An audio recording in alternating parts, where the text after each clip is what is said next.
My last question to the grandmothers was this. What are the tools and skills that you wish you had had early on that you would love for her to develop sooner or more thoroughly than you did? If you have any thoughts about that, I'd love it if you'd jot those down right now.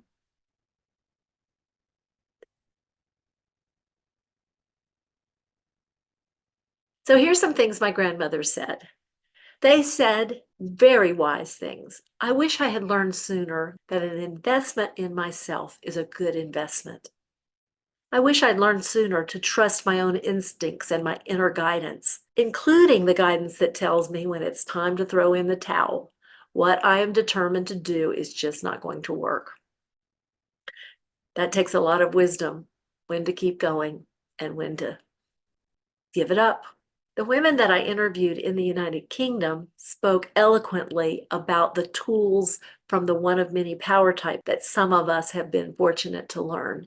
They hope that their granddaughters will have access to this learning and vocabulary much, much sooner than we did.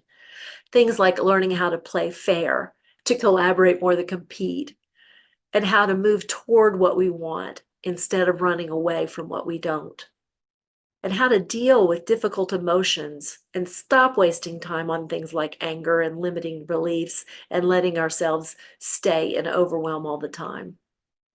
These women specifically talked about vocabulary like assertiveness versus aggression and humility versus humiliation, the important distinction.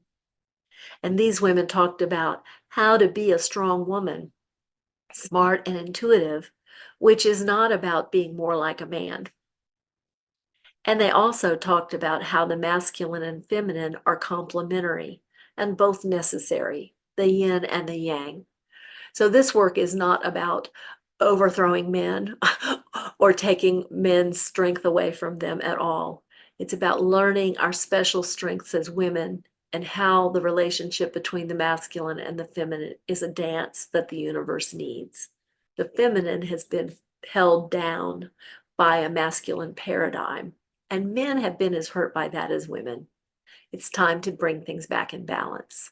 The last things that I can summarize from those conversations about the tools and understandings that some of us wish we'd had was an understanding that everyone really is an individual with unique gifts and differences, none more valuable than the other.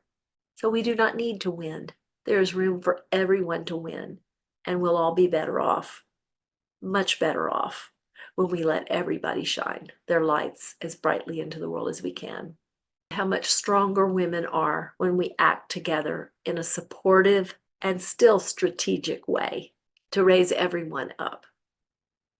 Because we find it really is true that a rising tide raises all boats, right? One of my interviewers reminded us that there's power in writing, and we should write a lot, all the time, to jot our notes down and to organize our own thoughts, but also to communicate with others. And never hit send on the first draft. Everything is worth reading and editing to be sure that we're communicating clearly and kindly in every communication.